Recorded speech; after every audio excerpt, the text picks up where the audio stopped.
विषय चल रहा है सत्संग में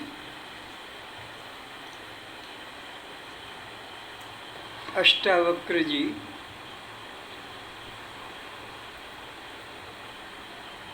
जनक राजा को उसकी जिज्ञासा देखकर तत्वोपदेश कर रहे हैं।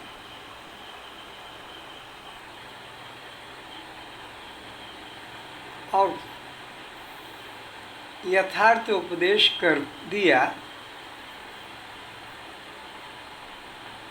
कि तू नित्य ब्रह्म स्वरूप है, तू स्वयं चैतन्य आत्मा है। यह देह तू नहीं और यह देह तेरा नहीं। यह देह तो पंच महाभूतों का है।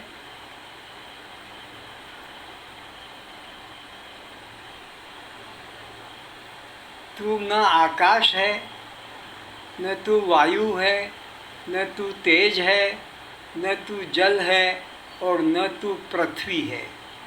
जब ये पांचों भूत तू नहीं तो पांचों महाभूतों से बना यह शरीर भी तू नहीं और यह शरीर भी तेरा नहीं। जब तक इस देह को मैं करके और देह के संबंधियों को मेरा करके जानता रहेगा, तब तक तू इस आवागमन के चक्र से कभी भी नहीं छूट सकेगा। जब तक कि तू इस अनित्य परिवार में, अनित्य धन संपत्ति में मैं और मेरा भाव करता चलेगा, दुख भी इसी प्रकार भोगना पड़ेगा।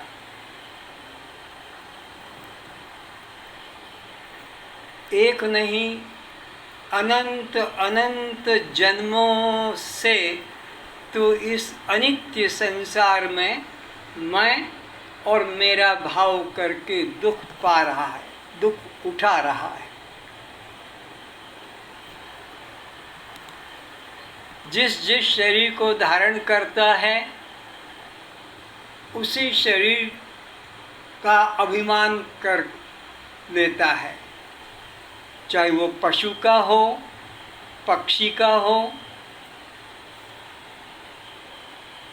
कीट पतंग का हो। हर योनि में तादात्म्य करता आ रहा है। और इस अनित्य परिवार के लिए, चाहे वो कुत्ते का परिवार हो, चाहे सूअर का परिवार हो, गधे घोड़े का परिवार हो,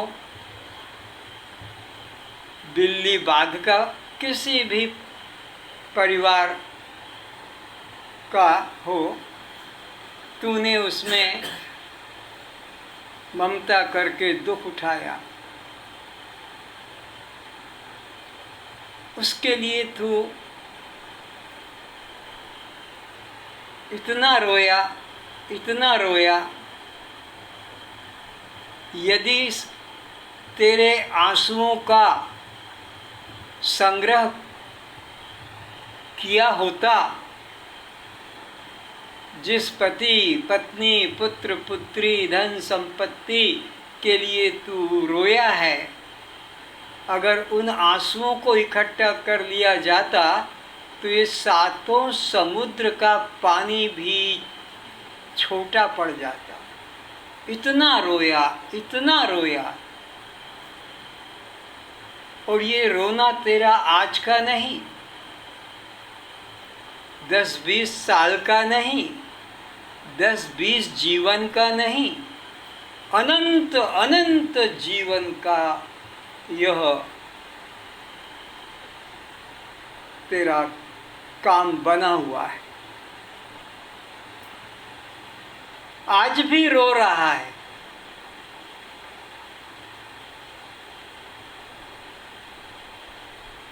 इसी पर विचार ले कि इस परिवार में, इस जीवन में क्या मुझे सचमुच में शांति मिली?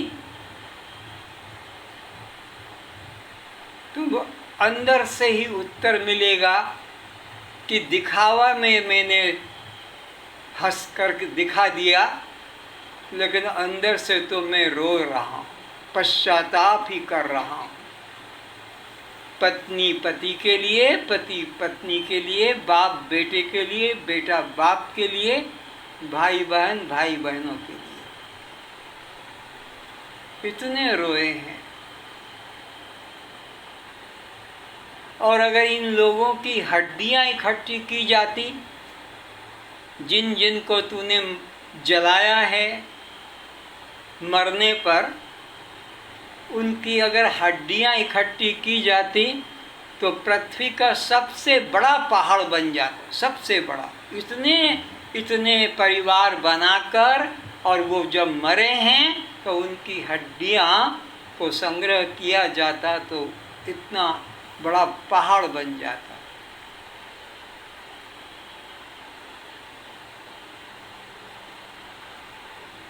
और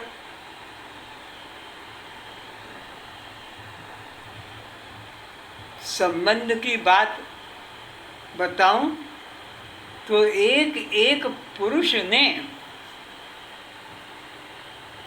इतनी पत्नियां बनाई और उनको भोगा कि पृथ्वी के जितने भी जंगल हैं, उन जंगलों की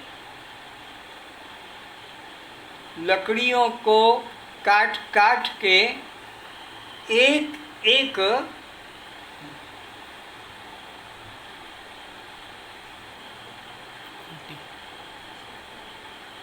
बोट के बराबर टुकड़े कर लिए जाते और उनको समुद्र में डाला जाता एक एक जन्म का, कि यह मेरी इस जन्म की पत्नी को मैं स्वाहा करता हूँ, ये मेरे पिछले जन्म की पत्नी को स्वाहा, ये उससे पिछले जन्म की पत्नी को सोहा। तो ये जो सारे पृथ्वी के जंगल के लकड़ी के टुकड़े वो खत्म हो जाते, पत्नियों की स्वाहा स्वाहा करते, पर पत्नियों की भीड़ कतार बहुत लंबी अभी बची रहती। अगर इसी तरह स्त्रियों ने पतियों को जो भोगा है उसके बारे में विचार किया जाए तो ये पहाड़ जो हैं पृथ्वी के ऊपर, उनके टुकड़े कर लिए जाएं, एक जामुन की गुठली, बैर की गुठली के बराबर, एक चॉकलेट के बराबर, और समुद्र के किनारे बैठ जाए और एक एक उठा उठा कर और समुद्र में डाला जाए कि यह मेरे इस जन्म का पति स्वाहा, ये पिछले जन्म का पति स्वाहा, ये उससे पिछले जन्म का पति स्वाहा, फिर ये उससे भी पिछले जन्म का पति स्वाहा। तो पतियों का क्रम तुम्हारा अभी बना ही रहेगा और वो टुकड़े पत्थर के सब खत्म हो जाएंगे डाल डाल कर। सारे पृथ्वी के पहाड़ों के पत्थर टुकड़े बनाकर एक एक के नाम से छोड़ा जाएगा, खत्म हो जाएंगे, लेकिन पतियों की लाइन तो अभी भी है।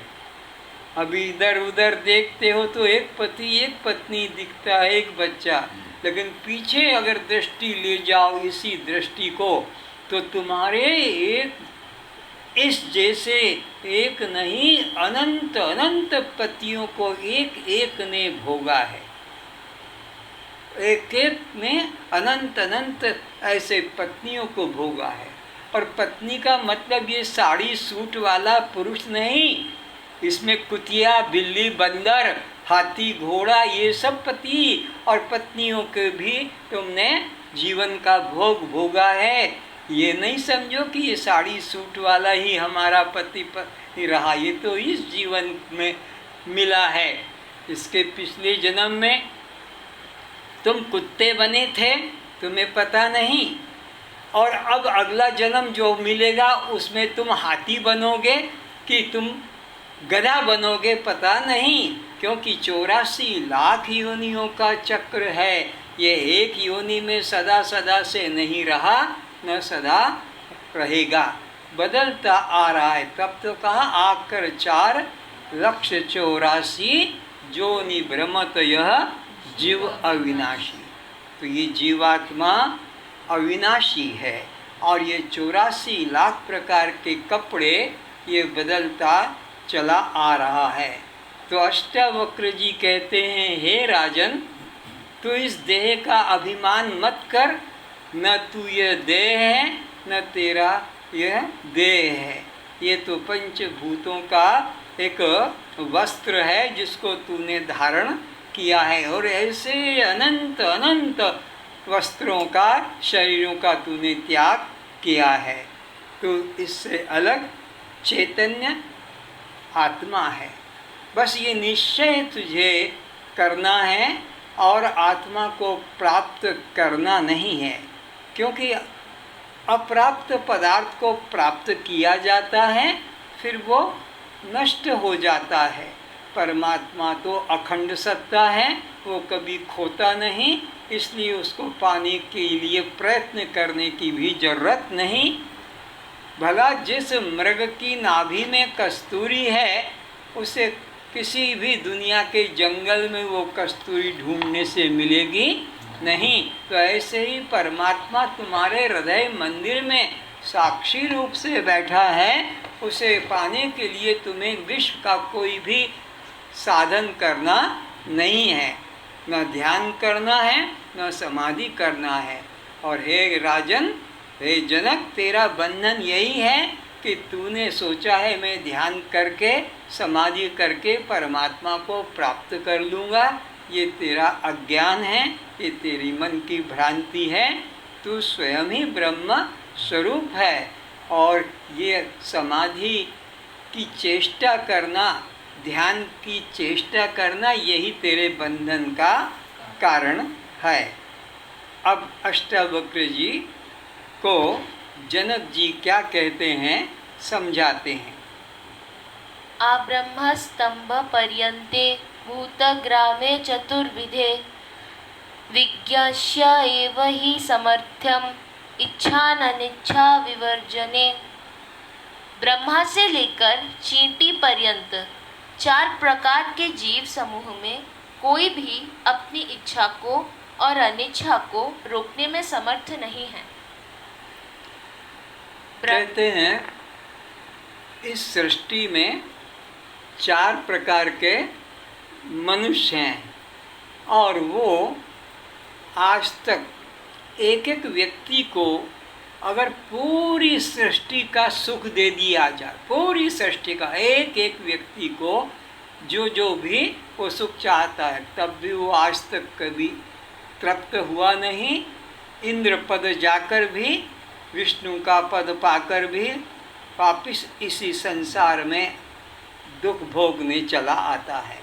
तो संसार के पदार्थों में, पदों में किसी को न सुख मिला न शांति मिली। इसलिए भगवान कहते हैं अनित्यम असुखम, ये सारा संसार अनित्य और दुख रूप है। इसलिए इसमें से ममता हटाकर केवल आत्मा में ममता करो, आत्मा में अहंकार करो, आत्मा में ही अनन्य प्रीति करो। तो तुम बोलते हो मंदिर में जाकर, तुम ही मेरे पिता, तुम ही मेरे माता, तुम ही मेरे भाई बंधु, धन संपत्ति, ये वहाँ बोलते हो, और वहाँ पीठ करके मंदिर की तरफ, घर की तरफ मुख कर लिया, तभी वहाँ पर भी यही का यही तुम्हारा उद्घोष होता है कि तुम मेरे पिता, तुम मेरी माता, तुम ही मेरे बंधु भाई हो। लेकिन भगवान कहते हैं ये कपट भक्ति मुझसे मत करो, ये 420 ही मुझसे मत करो। मुझको अभी बोल कर गया है कि तुम ही पिता हो, तुम ही माता हो, और वहाँ घर में घुसते ही तुम ही मेरे सब कुछ हो। तो मेरे को धोखा देकर तेरा कभी कल्याण नहीं होगा। परमात्मा के साथ अनन्य भाव रखना है। हम लोग क्या करते हैं, संसार में सबसे प्रीति का सूत्र बांधते रहते हैं।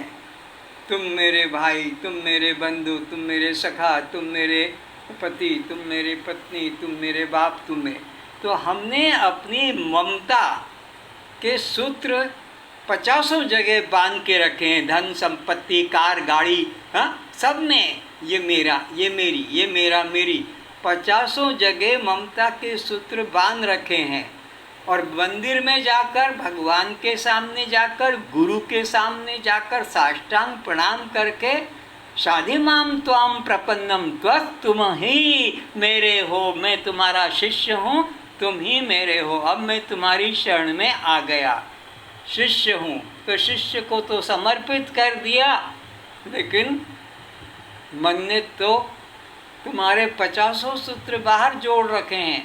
भगवान कहते हैं नहीं नहीं, ये कपट भक्ति से कल्याण नहीं होगा। सबसे ममता रूपी सूत्र को खींचो और उनकी एक रस्सी बनाओ। सूत के द्वारा तुम 1 किलो, 2 किलो, 5 किलो का वजन उठा नहीं सकोगे। सूत के द्वारा अगर 5 किलो का कि 10 किलो का वजन उठाना है तो उन समस्त सूतों को इकट्ठा करके एक मोटी रस्सी बनाओगे, उससे वो वजन उठेगा। हल्का वस्तु एक सूत से उठ जाएगी, हल्का कोई कागज होगा तो सूत में उठा लेगा। लेकिन अगर वजनदार वस्तु है 5-10 किलो का, वो सूत में नहीं उठाया जाएगा, उसके लिए रस्सी बनाना पड़ती है। परमात्मा सबसे बड़ा है, सबसे भारी है।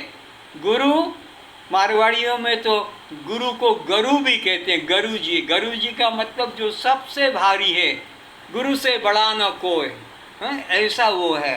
तो उसको उठाना है तो वो ये ममता रूपी सूत्र में बांधने में नहीं आएगा।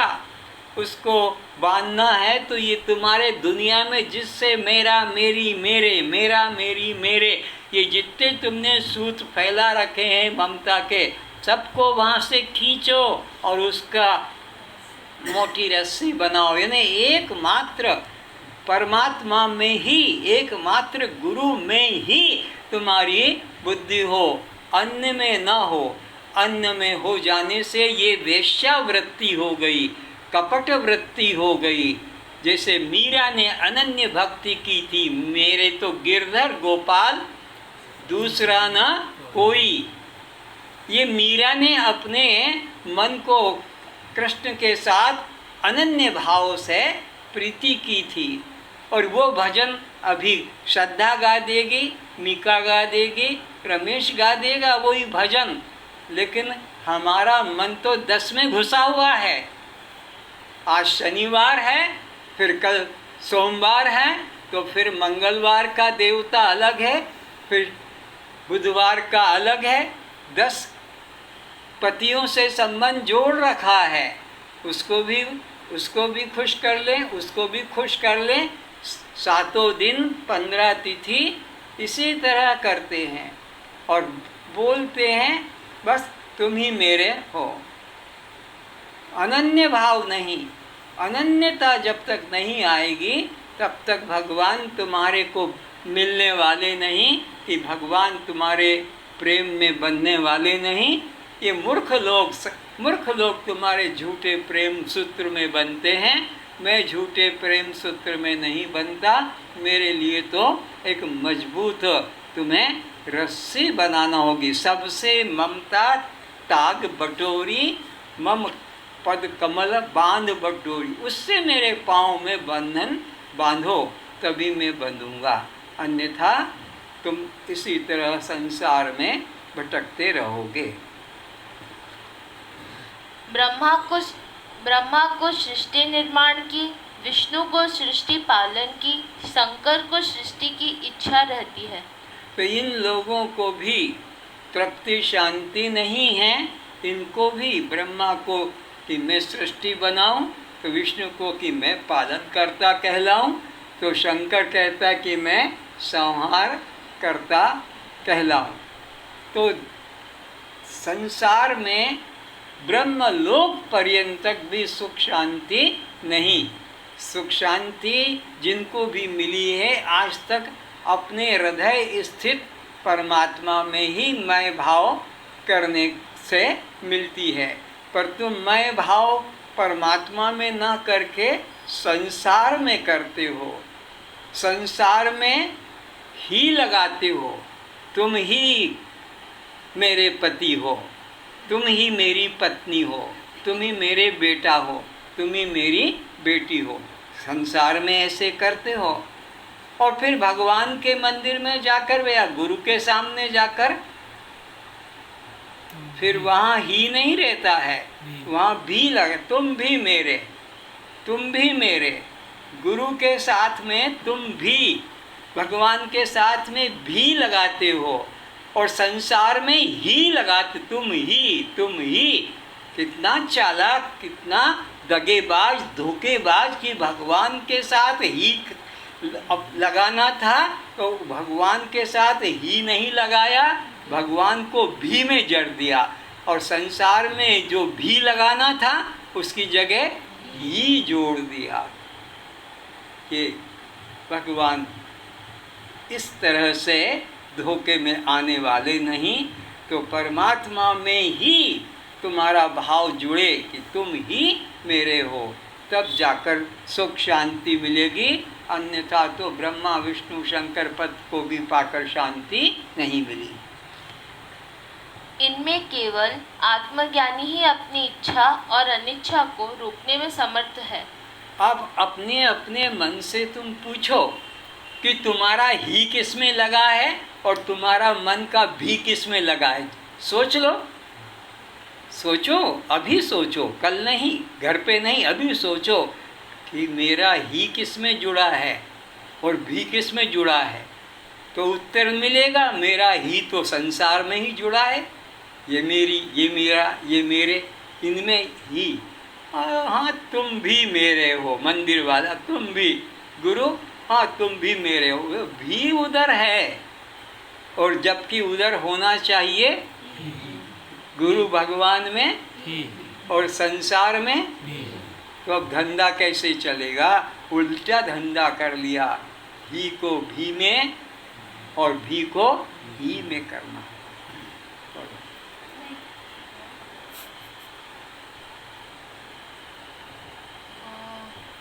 इसमें केवल आत्मज्ञानी ही अपनी इच्छा और अनिच्छा को रोकने में समर्थ है, अन्य कोई नहीं।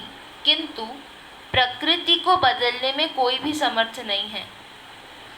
ज्ञानी भी अपनी प्रकृति अनुसार करता है, फिर इसमें किसी का हट क्या कर सकेगा? हे गुरुदेव, संपूर्ण प्राणी प्रकृति को प्राप्त होते हैं, इसमें किसी ज्ञानी अज्ञानी का हट क्या करेगा? संसार में सब अपने अपने कर्म लेकर आए हैं,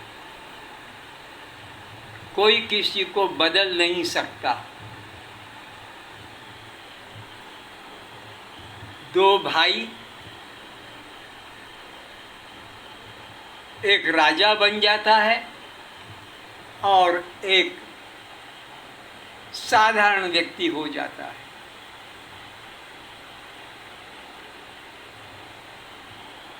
तीन बहनें, एक महारानी बन जाती है, एक मजदूरनी बनती है, एक वेश्या बन जाती है। क्या कोई माँ बाप ने ऐसा चाहा था कि मेरा एक बेटा और एक बेटी अच्छे अच्छे घर में जाए और एक साधारण घर में जाए और एक किसी चोर डाकू के साथ हो? ना। खुद गांधी जी के जीवन को देखो, राष्ट्रपिता कहलाता है। उनका आदर्श, उनका जीवन देखो, और उन्हीं का बेटा, उसका जीवन देखो। क्या गांधी जी ने चाहा था कि मेरा बेटा ऐसा हो?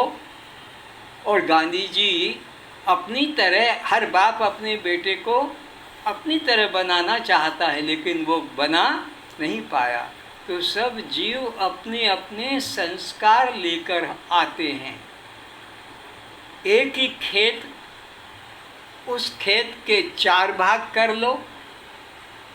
एक ही कुएं से, केनाल से पानी दे रहे हो, पर एक हिस्से में गन्ना पैदा हो रहा है, एक हिस्से में नींबू पैदा हो रहा है, एक हिस्से में मिर्च पैदा हो रही है, एक हिस्से में करेला पैदा हो रहा है।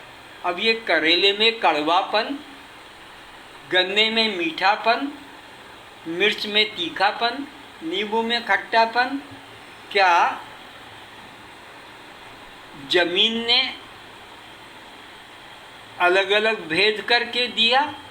जमीन का पानी एक है, माटी एक है, उसकी खाद्य शक्ति एक है, सूर्य का प्रकाश एक है, पवन भी एक है।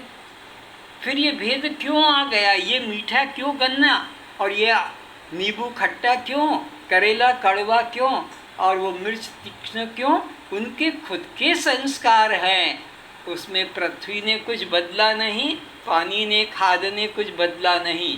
तो ये जितने आपके परिवार के संबंध में जो भी है, इनके सबके अपने अपने संस्कार लेकर आए हैं। उसको कोई बदल नहीं सकता। उसमें किसी का वश नहीं चलेगा कि मैं ये करूँगा और ये मैं नहीं। अर्जुन, तू जो घमंड करता है कि मैं युद्ध नहीं करूँगा, इसमें तेरा वश नहीं चलेगा। ते संस्कार लेकर आया है युद्ध करने का। अभी तो कहता है कि मैं इनको नहीं मारूंगा, ये मेरे रिश्तेदार हैं, मेरे को पाप लगेगा, अभी जो कह रहा है। लेकिन तेरा जो है संस्कार तुझे युद्ध करा के छोड़ेगा। तू युद्ध में से ऐसे भाग नहीं पाएगा। तूने जो पहले संस्कार बनाए हैं उसके हिसाब से तुझे यहाँ लड़ना पड़ेगा, क्योंकि क्षत्रिय बना है तो युद्ध करेगा और उसका परिणाम भोगना होगा। तो कोई भी व्यक्ति किसी दूसरे को बदल नहीं सकता, अपने अपने संस्कार लेकर ही आता है और उसका फल भोगता है। एक देखो, एक कुत्ता ट्रक के नीचे, गाड़ी के नीचे आकर सड़क पर मरा पड़ा हुआ है, और एक कुत्ता जिसको देखने को डॉक्टर आते हैं, उसको ट्रेनिंग देने के लिए ट्रेनर आता है, और वो कुत्ता गाड़ी में 25 लाख की गाड़ी में बैठ के जाता है और एक कुत्ता गाड़ी के नीचे मरता है। ये क्या है? ये अपने पुण्य संस्कार लेकर कुत्ता भी आया है, जो गाड़ी में बैठ रहा है, ब्रेड बिस्किट खा रहा है, और ये कुत्ता जो डंडे खा रहा है पेट भरने के लिए, जहाँ जाता है मार खाता है। तो ये क्या है? अपने अपने कर्म के संस्कार, उसको भोगना पड़ता है। तो इसमें किसी का हट नहीं चलेगा कि मैं यह नहीं करूँगा, तो प्रारब्ध तुम्हारा उस तरफ लेकर जाएगा।